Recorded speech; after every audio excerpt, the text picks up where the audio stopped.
Archie, ain't we lucky that we're here to see our little girl getting married? Where is the little girl? Jean Stapleton was television royalty. She was the heart and soul of All in the Family, playing Edith Bunker with such tenderness that millions of Americans felt like they knew her personally. She brought kindness to chaos, warmth to controversy, and balance to Archie Bunker's loud personality. But when the cameras stopped rolling, Jean made a shocking decision that surprised even her closest friends and colleagues. She walked away, not just from the show, but from any chance of ever working with Carroll O'Connor again. At the time, nobody understood why. They were television's most famous couple, beloved by audiences everywhere. How could she just disappear from his professional and personal life? Jean was offered guest appearances, reunion episodes, and tribute shows. She turned down every single one. In public, Jean kept things polite and graceful. She said she had moved on from playing Edith Bunker. But there were whispers behind the scenes. People who worked on the show saw tension between the two stars. They noticed uncomfortable silences and awkward moments. Some people said Jean never got the respect she deserved. Others believed something much more personal drove her decision to leave. For many years, the real reason stayed hidden under layers of professional politeness and Hollywood manners. But as time passed, interviews, memoirs, and casual comments started to reveal a deeper story. It wasn't just about Edith and Archie as characters. It was about Jean Stapleton and Carroll O'Connor as real people. Two stars who created magic together on screen, but carried very different truths about their working relationship. When All in the Family first aired in 1971, it changed television forever. Gone were the sweet, simple sitcoms of the 1960s. In their place came something raw, loud, and real. At the center of this cultural revolution stood two characters: Bunker, the opinionated, loud-mouthed everyman, and Edith Bunker, his sweet, soft-spoken wife who somehow made everything feel okay. Carroll O'Connor was bold, confrontational, and unforgettable as Archie. But it was Jean Stapleton's Edith who gave the show its heart. Without her, Archie would have been unbearable to watch. With her, he became human. Audiences laughed, cried, and sometimes felt uncomfortable watching the couple's interactions because it felt familiar, like something from their own homes. Jean and Carroll's on-screen chemistry was electric. It wasn't just that they acted well together. They seemed to belong together in the eyes of millions of viewers. They were believable in every way, which made what happened later so shocking to fans. Behind the scenes, they weren't enemies, but they weren't exactly close friends either. They were professionals with very different acting styles and very different personalities. Carroll was known for being controlling and deeply involved in scripts and directing decisions.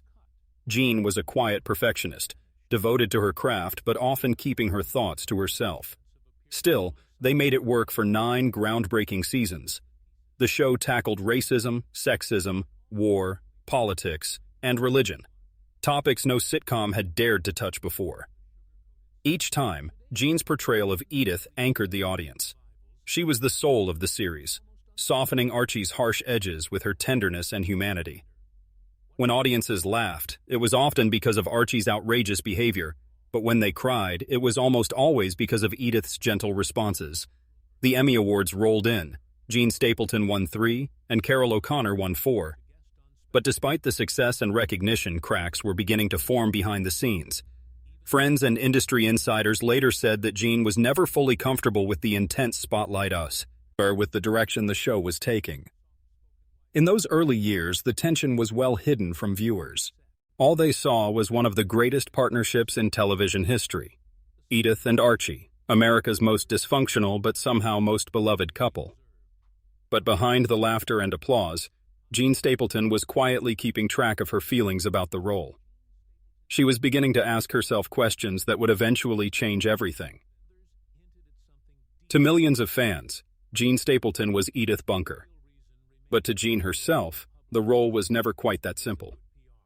From the beginning, she knew the character was somewhat of a caricature, meek, naive, and often the target of Archie's rants. Jean loved the show's important messages and believed in its ability to start meaningful conversations about social issues. However, she struggled with how Edith was written and portrayed. In many ways, Edith represented everything Jean was not in real life. Jean Stapleton was intelligent, well-read, and quietly assertive. She had studied acting seriously, developed her skills on stage, and brought depth to every role she played. But on All in the Family, she often found herself playing a character who was sweet but submissive. Edith was loyal to Archie no matter what, rarely pushing back even when he was cruel or mean to her. This difference between her real personality and her character began to wear on Jean over time. She tried to give Edith more dignity through subtle changes, different tones of voice, body language, and ways of responding to Archie's insults. Jean quietly added grace and wisdom to the character in ways the writers hadn't originally intended. Audiences noticed these small changes, but so did Carroll O'Connor. By the mid-1970s, Carroll wasn't just the star of the show. He had become a powerful force behind the scenes. He was rewriting scripts, challenging producers, and steering the overall tone and direction of the show. His creative instincts were sharp, and his ideas, as often improved the show. But his control was firm and sometimes overwhelming. While he often claimed to support Jean's work, there were moments when she felt creatively restricted and boxed in. Jean was never one to complain publicly about work situations, but privately she began sharing her frustrations with close friends. She had grown tired, not of acting itself, but specifically of playing Edith Bunker. She wanted to grow as an artist and explore new roles that didn't require her to be quiet, submissive, or constantly doting on someone else. Yet she felt trapped in the role. Every time Jean stepped out in public, people treated her exactly like Edith. Strangers would call her Dingbat, Archie's nickname for Edith, not realizing how much that label hurt her personally. She began turning down press appearances and limiting her involvement in storylines that made Edith look foolish or stupid. When the writers occasionally gave Edith more serious, dramatic scenes, Jean delivered them with devastating authenticity. These moments showed the world that Edith could be more than just comic relief, more than just a sidekick to Archie. But these powerful scenes were rare. The creative tension continued, and so did Jean's doubts about her future with the show. She started asking herself difficult questions about her career and legacy. Was she proud of what she had built with the character? Absolutely. But could she keep playing the same role forever? She wasn't sure. Just as these internal questions reached a breaking point, the show was approaching a major shift that would test Jean's patience and ultimately push her toward a final decision. By the mid-1970s, All in the Family was more than just a popular show. It was a cultural phenomenon. Carroll O'Connor wasn't just the star anymore. He was becoming the show's driving force. What began as creative input graduate, Ellie turned into complete control. Writers, directors, and producers knew that if Carroll didn't like something, it probably wouldn't make it to air. At first, his leadership approach worked well. Carroll was intelligent, passionate, and deeply invested in the show's success. But his growing influence created tension, especially with Jean Stapleton. While he pushed for bigger, louder, more dramatic moments, Jean valued subtlety and emotional depth. She wanted to show different sides of Edith's personality. He wanted Archie's scenes to have maximum impact. Jean, always professional, kept her frustrations private. But people close to the production began noticing her silence during table readings and rehearsals. She would read through her script, offer very few suggestions or notes, and quietly follow directions.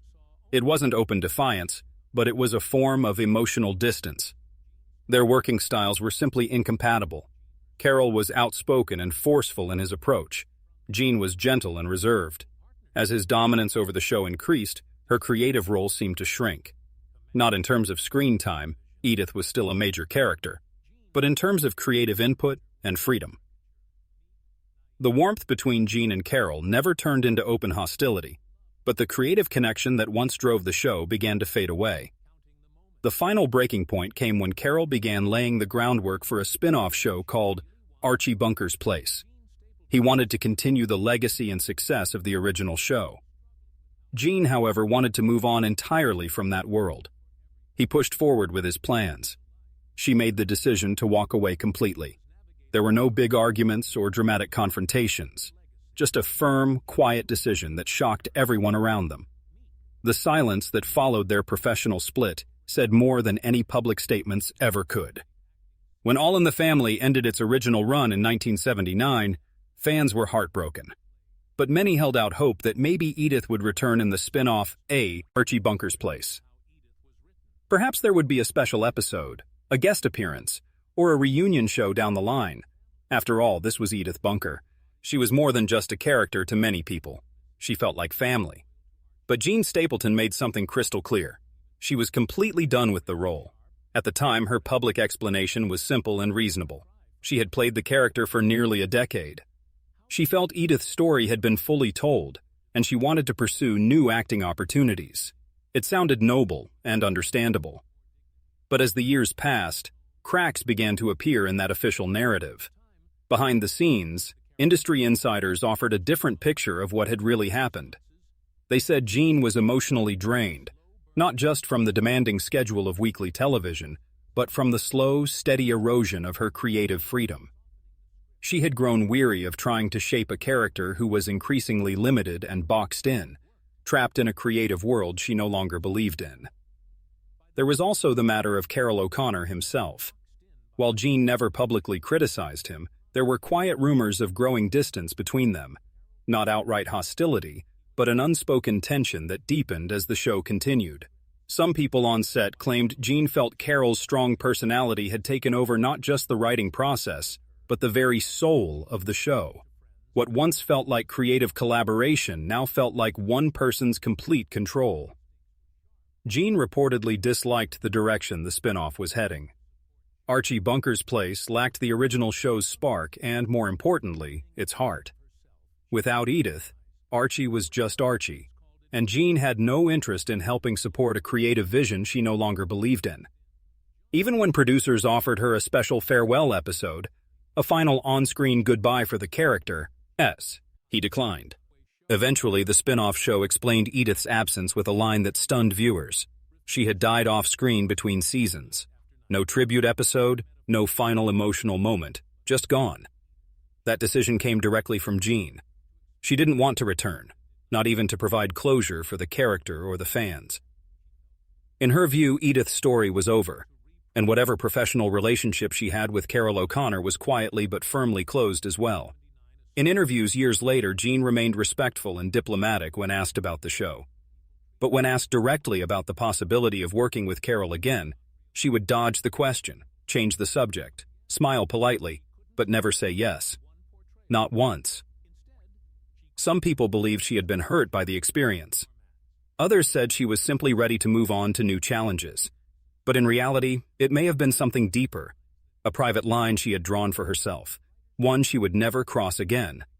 And Carroll O'Connor, despite all his power and influence in the industry, could do nothing to change her mind. Carroll O'Connor had always been outspoken about everything: politics, storytelling, production decisions. He never held back his opinions. But when it came to Jean Stapleton's departure, he chose his words very carefully. After she left All in the Family, Carroll maintained a respectful, almost reverent tone whenever he was asked about her in interviews. He called her irreplaceable and praised her talents repeatedly. But behind those kind words, there was a lingering sense of loss and quiet regret that never quite faded. He had built Archie Bunker's Place, hoping to continue the success of the original show, even without Jean. But the difference was obvious to everyone. The spin-off had its moments, and Carroll gave strong performances, but something essential was missing. The soul of the series, that gentle voice that had balanced Archie's loud personality, was gone, and no one could fill that gap.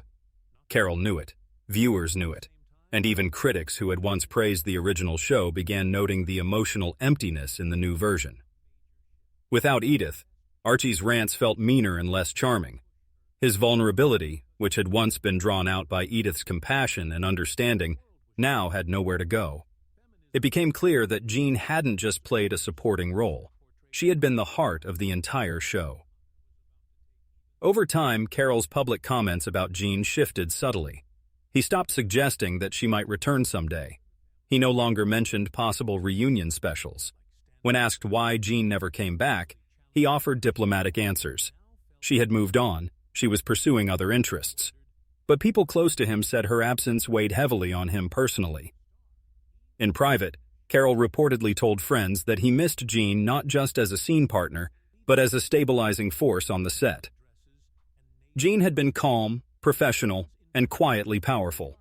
She never raised her voice or caused drama, but her presence had grounded everyone during chaotic production days. Without her, the set felt different, louder, less balanced, and somehow incomplete. In one rare interview years later, Carroll admitted that the show was never the same after Jean left. He even called her departure the end of an era. But he never explained why she had really walked away. He never acknowledged that his own growing control over the show might have contributed to her decision. Whether he was unaware of his role in her departure or simply unwilling to discuss it publicly, we may never know. What is clear is that their relationship never returned to what it once was. They didn't reunite for tribute shows or nostalgic interviews. They went their separate ways. Two legends forever linked on screen but quietly distanced in real life. For Carroll O'Connor, who had fought for creative control over everything else in his career, this was one battle he couldn't win. Jean Stapleton had made her choice, and unlike many of his other professional conflicts, he had no way to change her mind. Jean Stapleton was never one for scandal or seeking attention. Even as other celebrities wrote tell-all books and gave revealing interviews, she remained firmly committed to privacy and grace. But over the years, she shared just enough information to let the world understand that her decision to leave All in the Family and never work with Carroll O'Connor again was not made lightly or without serious consideration. In the years after her departure, Jean granted only a handful of interviews. She never spoke badly about Carroll, never criticized the network, the writers, or the entertainment industry in general. But she also never hinted at any desire to return to that world. Her words were always careful and measured, sometimes so guarded they seemed evasive. But within those careful responses were small, revealing moments that showed her true feelings. When asked if she missed the show, she would smile softly and say she was proud of the work they had done. When pressed about the character of Edith, she would talk about how much she had loved playing her, but emphasized that she felt the character's journey was complete. What she never did, not even once, was express any interest in revisiting that world. Not for a tribute show, not even as a guest appearance. She would praise Carroll's talent publicly, calling him a gifted actor and saying she felt honored to have worked alongside him. But even those compliments were often followed by a gentle change of subject. She would redirect the conversation toward her theater work, her television movies, or her love of Shakespeare. It was as if she had drawn a clear boundary around All in the Family and never allowed herself to cross it again. In one particularly telling interview, a journalist asked her what made Edith Bunker so beloved by audiences. Jean replied, "Edith had empathy. She listened. She cared deeply about people, and I think viewers saw her heart." The interviewer followed up by asking if Jean saw herself in the same way. Jean paused thoughtfully, then said, "Edith and I were very different people. I am an actress. I don't live in that world." It was a simple answer, but a powerful one. She had spent years playing a woman defined by loyalty and submission to her husband. Now she was quietly reminding the world that she was her own person, someone who made her own decisions, even when those decisions shocked other people. She continued to turn down reunion specials and decline offers to participate in documentaries or retrospective shows about All in the Family. Even when the show was honored at major award ceremonies, Jean's absence was noticeable. Some people assumed she was simply too private for such events. Others believed there was more to the story. The few times she did speak about her departure, she made it clear that her decision was final. She wasn't someone who held grudges, but she did believe strongly in closure. When she closed the door on Edith Bunker, she locked it with quiet dignity and never looked back. As the years went on, fans continued to ask the same questions. Would she ever return, even just to reflect on the show's impact? Would she ever sit down with Carroll one more time to talk about their groundbreaking work together? The answer was always no. For Jean Stapleton, it was never about bitterness or personal drama. It was about principle, about choosing peace over obligation, and about walking away from something, even something beautiful and successful, when it no longer served who she was becoming as a person and as an artist. Jean Stapleton spent her later years far from the intense spotlight of television fame. She returned to her first love, theater, and took on roles that allowed her to stretch creatively beyond Edith Bunker. She played Eleanor Roosevelt, tackled Shakespeare, and continued working with grace and dignity until the very end of her career. But no matter where she went or what roles she played, All in the Family followed her. Fans still called her Edith on the street, still remembered the high voice and gentle smile, still believed she somehow belonged to Archie Bunker. But Jean had made her choice years earlier, and she never looked back or expressed any regrets.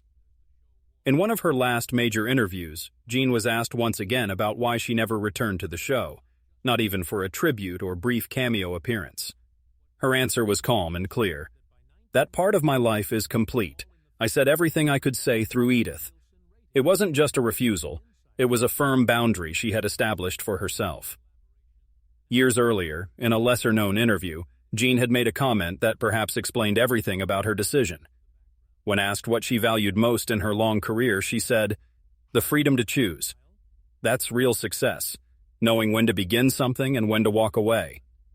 That single statement carried enormous weight. Maybe the story was never really just about Carroll O'Connor as an individual. Maybe it was about what he represented to her: control, pressure, and a version of storytelling where her voice wasn't always heard or respected. Jean's departure wasn't necessarily a personal rejection of him, but rather a rejection of that entire creative environment. Carroll O'Connor passed away in 2001. Throughout his life, he had never spoken poorly of Jean Stapleton, but he also never fully explained what had happened between them during those final years of the show. Perhaps even he didn't completely understand her perspective. What he did see repeatedly was this: without Jean Stapleton, All in the Family lost its heart. When Jean died in 2013, the tributes were warm, respectful, and filled with admiration for her talent and dignity. But there were no staged reunions, no final goodbyes with her old co-star, just silence and thoughtful reflection on her remarkable career. And in that silence was the final answer to decades of speculation. Jean Stapleton had always understood perfect timing. She knew when a role had served its purpose, when a story was finished, and when it was time to say goodbye. Her decision to leave All in the Family and never return wasn't about anger or bitterness. It was about dignity, self-respect, and the strength it takes to never go back, even when the whole world wishes you would.